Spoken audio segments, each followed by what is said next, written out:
এর আগের দিন তোমাদের আমি বায়ু দূষণ পড়িয়েছিলাম। আমি স্কুলে বি সেকশানে বায়ু দূষণের আগে পর্যন্ত ক্লাস নিয়ে এসেছি, তাই বায়ু দূষণ পড়িয়েছিলাম। এ আর সি সেকশান তোমরা বলছো এ সেকশানে 24 পাতা পর্যন্ত হয়েছে, আর সি সেকশান বলছো 39 পাতা পর্যন্ত। তো আমি একটু পিছিয়ে দিয়েছি, তাই 24 পাতা মানে পৃথিবীর আবর্তন, ওটা যদি হয়ে থাকে তার পরের চ্যাপ্টার জল স্থল বাতাস, এখান থেকে আজকে তোমাদের শুরু করছি। দেখো, আমরা জানি কি বলতো, আমরা জানি যে পৃথিবীর 1 ভাগ স্থল, তাই তো, আর 3 ভাগ জল। আর পৃথিবীটাকে কিসে মুড়িয়ে রয়েছে? সেটা হচ্ছে বাতাস, বাতাস দিয়ে ঘেরা।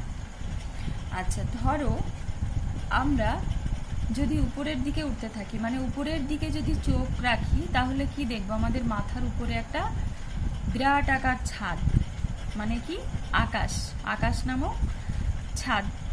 তো তোমাদের বইতে প্রথম পেজে একটা গল্পাকারে জিনিস দেওয়া রয়েছে, দেখো একটা বিষয় দেওয়া রয়েছে। ধরো আমরা রকেটে করে আকাশে পাড়ি দিলাম, পাড়ি দিতে দিতে দেখবো কি আস্তে আস্তে উঁচু জায়গায় উঠছি, উচ্চতাটা বাড়ছে, 1-2 কিমি করে মাপতে মাপতে উঠে যাচ্ছে। উঠতে উঠতে একটা পর্যায়ে গিয়ে দেখবো যে কি মেঘের মধ্যে আমরা রয়েছি। তারপর আরও উঁচু জায়গায় যখন যাব তখন দেখবো যে মেঘের স্তরটা নিচে নেমে গেল। এখন মাথার উপরে একটা ঘন জায়গা, ঘন নীল আকাশ। তারও উপরে যদি আমরা উঠতে থাকি তাহলে কি দেখবো যে ঘন নীল আকাশটি আস্তে আস্তে কি হচ্ছে গাঢ় বেগুনি। আরও উপরের দিকে যদি উঠতে থাকি তাহলে দেখবো আকাশ কালো রঙের একটা আকাশ দেখতে পাবো, যেন ঠিক রাতের অন্ধকারের আকাশ। এই আকাশে কি একদিকে সূর্য আর সূর্যের পাশে চাঁদ তারাও দেখা যাচ্ছে। তাহলে আমাদের মনে প্রশ্ন জাগে যে নীল আকাশটা তাহলে কোথায় গেল? আমরা তো দেখি যে নীল আকাশ। আসলে নীল আকাশটা কি বলতো? পৃথিবীকে ঘিরে থাকা বায়ুর স্তর। আর তার উপরে যখন আমরা উঠে যাচ্ছি তখন কি হচ্ছে, বায়ু নেই, তাই সেখানে কালো অন্ধকার দেখা যাচ্ছে। দেখো, তোমাদের নিচের দিকে একটা প্রশ্ন আছে, এখানে পাবে তোমরা আকাশকে নীল দেখায় কেন? তাহলে আমরা বুঝতে পারছি যে নীল আকাশটা কি বলতো? পৃথিবীকে ঘিরে থাকা বায়ুর স্তর। বাতাসে কি থাকে? প্রচুর ধুলোর কণা থাকে, জলের কণা থাকে, যেগুলো কি ভেসে বেড়ায়। এবার সূর্য রশ্মিটা যখন আসছে তখন কি হচ্ছে, সূর্য রশ্মি এই ধুলোকণা জলের কণার সঙ্গে ধাক্কা খাচ্ছে, খেয়ে সূর্যের আলোটা কি হচ্ছে 7 রঙে ভেঙে যাচ্ছে। 7 রঙে ভেঙে যাওয়ায় দেখা যাচ্ছে যে নীল রংটা, 7টি রঙের মধ্যে নীল রংটা আকাশ জুড়ে সব থেকে বেশি বিচ্ছুরিত হয়, তাই এই নীলটাকেই আমাদের চোখে পড়ে। ঠিক এই কারণে আকাশকে নীল দেখায়। তাহলে এটা তোমরা এই প্রশ্নটা পড়ে রাখবে, আকাশকে নীল দেখায় কেন? সেটা হচ্ছে এখান থেকে এতটা পড়ে রাখবে। এবার তারপরে পেজে দেখো বায়ুমণ্ডলের স্তর বিন্যাস। তার আগে আমরা দেখব বায়ুমণ্ডলটা কি। বায়ুমণ্ডল কি? পৃথিবীর গায়ে বললাম যে পৃথিবীটাকে চাদরের মতো জড়িয়ে রয়েছে বায়ু, বায়ুর বিভিন্ন স্তর। তাহলে পৃথিবীর গায়ে চাদরের মতো লেগে থাকা স্তরই হলো কি বায়ুমণ্ডল। পৃথিবীর সৃষ্টির সময়ে কিছু গ্যাস পৃথিবীর আকর্ষণে পৃথিবীর চারিদিকে কি হয়, আটকে পড়ে। ভূপৃষ্ঠ থেকে প্রায় 10,000 কিমি পর্যন্ত বাতাসের অস্তিত্ব থাকলেও কি 97 ভাগ বাতাসই রয়েছে ভূপৃষ্ঠ থেকে মাত্র 27 কিমির মধ্যে। আর এই বাতাসে কি রয়েছে, অনেকগুলো গ্যাস মিশে রয়েছে। কি কি সেগুলো? নাইট্রোজেন কত ভাগ? শতকরা প্রায় 78 ভাগ। আর কি অক্সিজেন শতকরা প্রায় 21 ভাগ। এই দুটো গ্যাসই বায়ুমণ্ডলে সব থেকে বেশি পরিমাণে রয়েছে। এছাড়া কি রয়েছে? এছাড়া রয়েছে আর্গন, মিথেন, হাইড্রোজেন, হিলিয়াম, নিয়ন, ওজোন, কার্বন ডাইঅক্সাইড, জলীয় বাষ্প। এই ধরনের গ্যাস বায়ুমণ্ডলে কি রয়েছে, মিশে রয়েছে। বায়ুমণ্ডলে কি এগুলো উপাদান, বোঝা গেল? এবার দেখো বায়ুমণ্ডলের স্তর। তাহলে বায়ুমণ্ডলের স্তর বলতে বায়ুমণ্ডলের বিভিন্ন স্তর রয়েছে, সেগুলো কি, সেগুলোর নামকরণ রয়েছে। তাহলে বিভিন্ন স্তর, প্রথমে আমরা দেখব কি, যে নামে, যে স্তরটাকে আমরা যে নামে চিনব সেটা হচ্ছে কি ট্রপোস্ফিয়ার।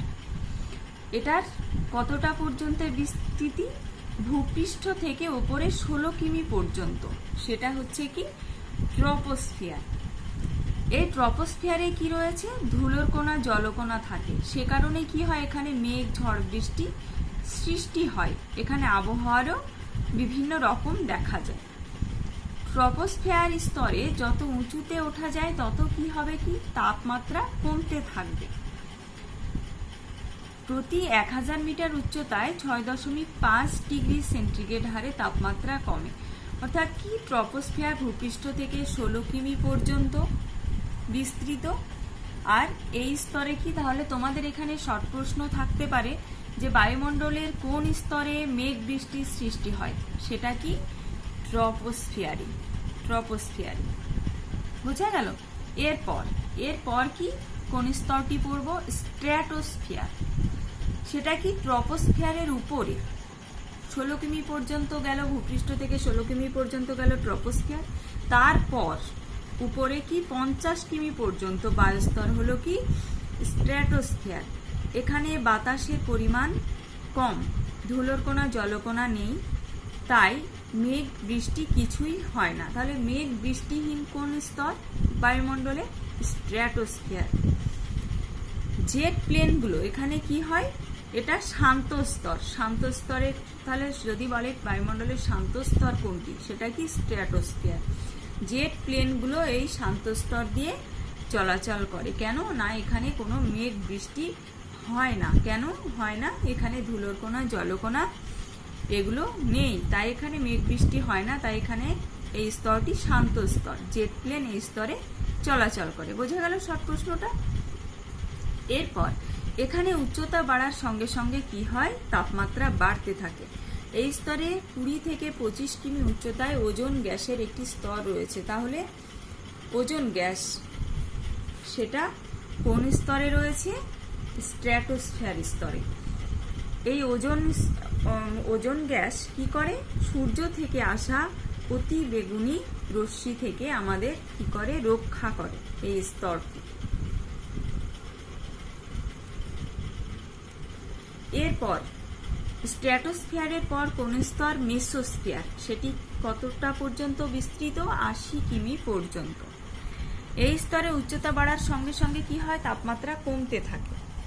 এর পরের স্তরের নাম হচ্ছে থার্মোস্ফিয়ার।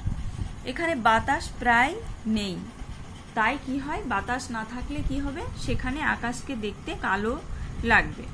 এই স্তরের আর এক নাম কি? আয়োনোস্ফিয়ার। তাহলে আয়োনোস্ফিয়ার কোন স্তরের নাম? থার্মোস্ফিয়ারের অপর নাম হচ্ছে আয়োনোস্ফিয়ার। অতি বেগুনি রশ্মির কারণে এই স্তরে তাপমাত্রা 200 ডিগ্রি সেন্টিগ্রেডে পৌঁছে যায়। এই স্তর থেকে বেতার তরঙ্গ প্রতিফলিত হয়ে পৃথিবীতে ফিরে আসে, তাই আমরা রেডিও শুনতে পাই। তাহলে বেতার তরঙ্গ প্রতিফলিত হয় কোন স্তরে যদি বলে? সেটা হচ্ছে কি আয়োনোস্ফিয়ার অর্থাৎ থার্মোস্ফিয়ারে। এটা একটা শর্ট প্রশ্ন। এই থার্মোস্ফিয়ার বা আয়োনোস্ফিয়ারের পরে রয়েছে কি এক্সোস্ফিয়ার, যেটা হচ্ছে সীমাহীন মহাকাশ। এখানে কি থাকে? এখানে কৃত্রিম উপগ্রহ, মহাকাশ স্টেশন এগুলো এখানে থাকে। তাহলে তোমরা কি দেখলে? বায়ুমণ্ডলের কটি স্তর রয়েছে? 5টি। এরকম ছক করে দেখো। ট্রপোস্ফিয়ার যেটা ভূপৃষ্ঠ থেকে 16 কিমি, স্ট্র্যাটোস্ফিয়ার ভূপৃষ্ঠ থেকে 50 কিমি, মেসোস্ফিয়ার ভূপৃষ্ঠ থেকে 80 কিমি, থার্মোস্ফিয়ার বা আয়োনোস্ফিয়ার 300 কিমি। এরপর হচ্ছে এক্সোস্ফিয়ার। ট্রপোস্ফিয়ারে ঝড় বৃষ্টি হয়, স্ট্র্যাটোস্ফিয়ারে ঝড় বৃষ্টি হয় না, শান্ত স্তর। আর থার্মোস্ফিয়ারে বেতার তরঙ্গ প্রতিফলিত হয়। ওজোন গ্যাস রয়েছে স্ট্র্যাটোস্ফিয়ারে। এতগুলো শর্ট প্রশ্ন এখানে রয়েছে। তাহলে তোমরা বায়ুমণ্ডলের স্তরটি দেখলে। এর পরের পেজের প্রশ্ন হচ্ছে বায়ুমণ্ডল না থাকলে আমাদের কি ক্ষতি হতো? প্রথমেই তোমরা কি বলবে? বাতাস না থাকলে কি আমরা বেঁচে থাকতাম না, তাই তো? বায়ুমণ্ডল না থাকলে কি হতো? পৃথিবী প্রাণহীন হয়ে পড়তো। বাতাস ছাড়া কোনো উদ্ভিদ প্রাণী কেউই বাঁচতে পারবে না। এবার সূর্যের তাপে বায়ুমণ্ডলটা রয়েছে বলেই এই বায়ুর স্তর রয়েছে বলেই কিন্তু সূর্যের তাপে পৃথিবী উত্তপ্ত হয়, আর দিন আর রাত মিলিয়ে ওই তাপটি ধীরে ধীরে বেরিয়ে যায়। তো বায়ুমণ্ডল যদি না থাকতো তাহলে হঠাৎ কি হতো, হঠাৎ সূর্যের তাপটা সরাসরি এসে কি হতো, পৃথিবীকে প্রচণ্ড গরম করে দিত, কিংবা হঠাৎ ঠান্ডা হয়ে যেত। তাহলে কি হতো, জীবনযাত্রাটা বিপর্যস্ত হতো। এরপর বলছে প্রতিদিন প্রায় 10,000 কোটি ছোট ছোট উল্কা পৃথিবীর দিকে ছুটে আসে। আকাশ থেকে উল্কাপাত হয় আমরা জানি, তাই তো?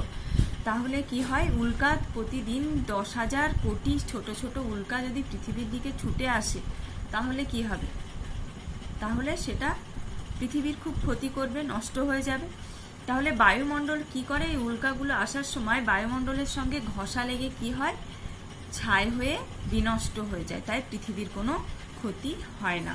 এই 3টি পয়েন্ট তোমরা বায়ুমণ্ডল না থাকলে কি ক্ষতি হতো করে রাখবে।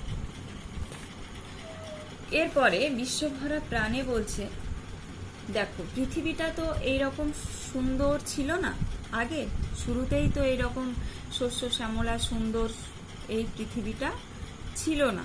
তাহলে পৃথিবী কেমন ছিল, যে 460 কোটি বছর আগে পৃথিবী ছিল কি, জ্বলন্ত গ্যাসীয় পিণ্ড। জল, স্থল, বায়ুমণ্ডল, এই সমস্ত প্রাণী, উদ্ভিদ কিছুই ছিল না। তাহলে সেখানে কি করে এই আজকের এই পৃথিবীতে আসলো, বলছে ক্রমে কোটি কোটি বছর ধরে কি হলো, পৃথিবীর তাপ বিকিরণ করে ঠান্ডা হতে শুরু করলো। এই সময় কিছু গ্যাস আর জলীয় বাষ্প পৃথিবীর আকর্ষণে পৃথিবীর চারিদিকে ভাসতে থাকে। পৃথিবীর বাইরের অংশ জমাট হয়ে একটা কঠিন আস্তরণ তৈরি করে। তাহলে জলীয় গ্যাসীয় পিণ্ড ছিল জ্বলন্ত, সেটা কি হলো, কোটি কোটি বছর ধরে তাপ বিকিরণ করে কি হলো, ঠান্ডা হতে শুরু করলো। তার ফলে কি হলো, পৃথিবীর উপরে একটা কঠিন আস্তরণ তৈরি করে, কিন্তু ভিতরের অংশ উত্তপ্ত অবস্থাতেই থেকে যায়। এই যে উপরের কঠিন অংশ, সেটাকে কি বলা হচ্ছে, পৃথিবীর সব থেকে বাইরের পাতলা শক্ত যে আবরণটা, সেটা হচ্ছে কি ভূত্বক।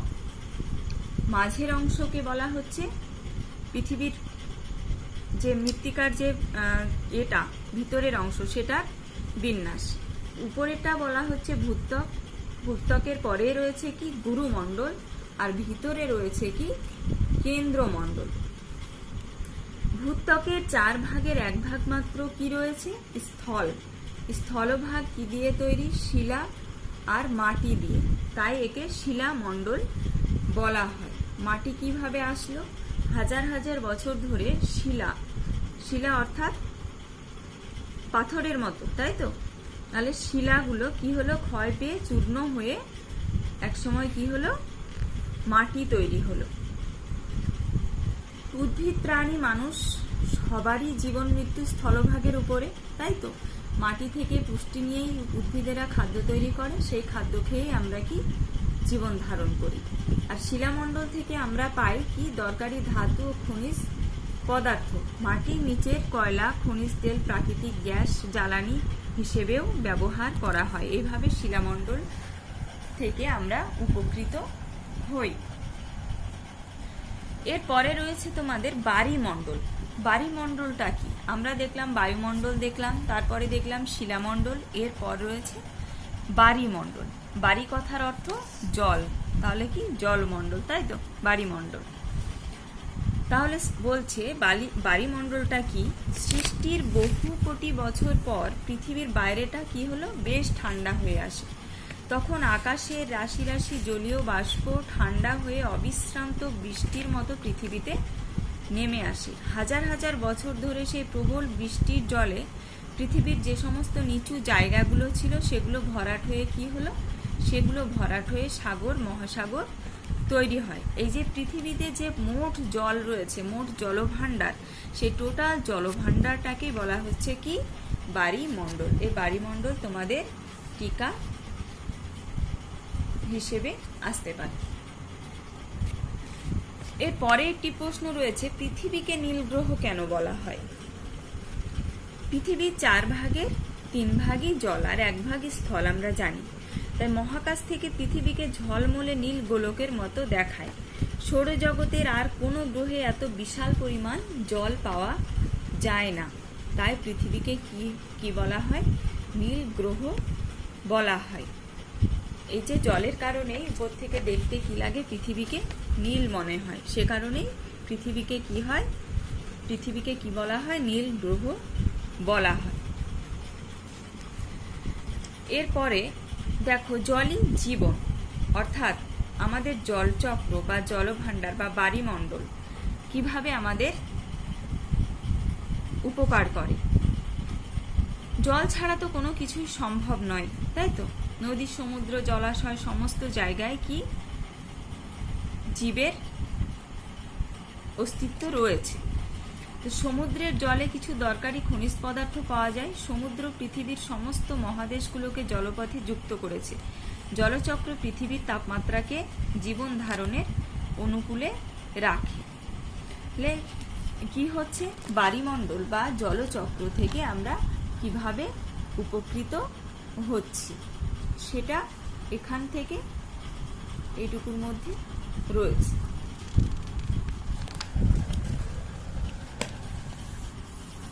এরপর বলবো জলচক্র।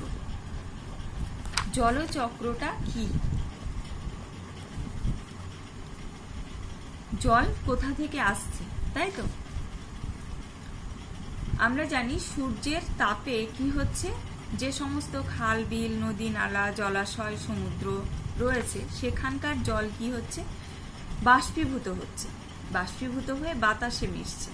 এই যে জলীয় বাষ্প কি হয়? বাতাসের থেকেও কি হয়? হালকা।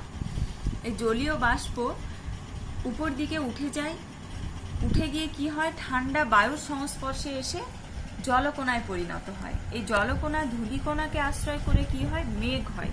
মেঘ হয়ে আকাশে ভেসে বেড়ায়। এবার অনেকগুলো জলকণা একসঙ্গে জুড়ে কি হয়? বড় জলকণায় পরিণত হয়। আরো উপরে উঠলে এই জলকণাগুলো কি হয়? আরো ঠান্ডা বায়ুর সংস্পর্শে এসে সেটা বরফ কণায় পরিণত হয়। বাতাসের থেকে সেটা কি? ভারী, অর্থাৎ বাতাসের আর ধরে রাখার ক্ষমতা নেই। সে কারণে কি হয়? সেটি আর বাতাসে ভেসে বেড়াতে পারে না। তখন কি হয়? বৃষ্টি বা তুষার রূপে পৃথিবীতে নেমে আসে। আবার নদী, নালা, খালবিল কি হলো? ভর্তি হয়ে গেল। আবার সেখানে কি হয়? সূর্যতাপ পড়ে ঠিক ওইভাবে বাষ্পীভূত হয়ে আকাশে গিয়ে মেঘের আকার বা বরফের আকার ধারণ করে আবার নিচের দিকে নেমে আসে। এই যে সমস্ত প্রক্রিয়াটা একটি চক্রাকারে চলছে। জল কখনো মেঘ, কখনো বৃষ্টি, আবার কখনো কঠিন বরফ তুষার রূপে আকাশ আর পৃথিবীর মধ্যে ক্রমাগত কি হচ্ছে? আকাশে যাচ্ছে, আবার আকাশ থেকে পৃথিবীতে নেমে আসছে। এইভাবে ক্রমাগত আবর্তিত হচ্ছে। একেই কি বলা হচ্ছে? একেই বলা হচ্ছে কি? জলচক্র। তাহলে জলচক্র কি? তোমাদের এটাও ঠিক আকারে আসতে পারে। দেখো, জলে সূর্য তাপ পড়ছে, সেটা জলীয় বাষ্প হচ্ছে। জলীয় বাষ্প ঠান্ডা বায়ুর সংস্পর্শে এসে ধূলিকণা হচ্ছে। ধূলিকণা প্লাস জলকণা হচ্ছে। জলকণা প্লাস ধূলিকণা একসঙ্গে কি হচ্ছে? মেঘ হচ্ছে। মেঘ উপরে গেল, আরো ঠান্ডা হয়ে সেটা কি হচ্ছে? বরফ কণা হচ্ছে। বরফ কণা হয়ে সেটার বাতাসের সঙ্গে ভেসে বেড়াতে পারছে না, তখন সেটা কি হচ্ছে? বৃষ্টিপাত বা তুষারপাত আকারে পৃথিবীতে নেমে আসছে। এই যে সমস্তটা একটা চক্রাকারে আবর্তিত হচ্ছে, একেই বলা হচ্ছে কি? জলচক্র। তাহলে এই পর্যন্ত তোমরা আজকে দেখবে। এরপরে মহাদেশ সঞ্চরণ বা মহাদেশ মহাসাগর এই চ্যাপ্টারটি পরের দিনকে আলোচনা করব।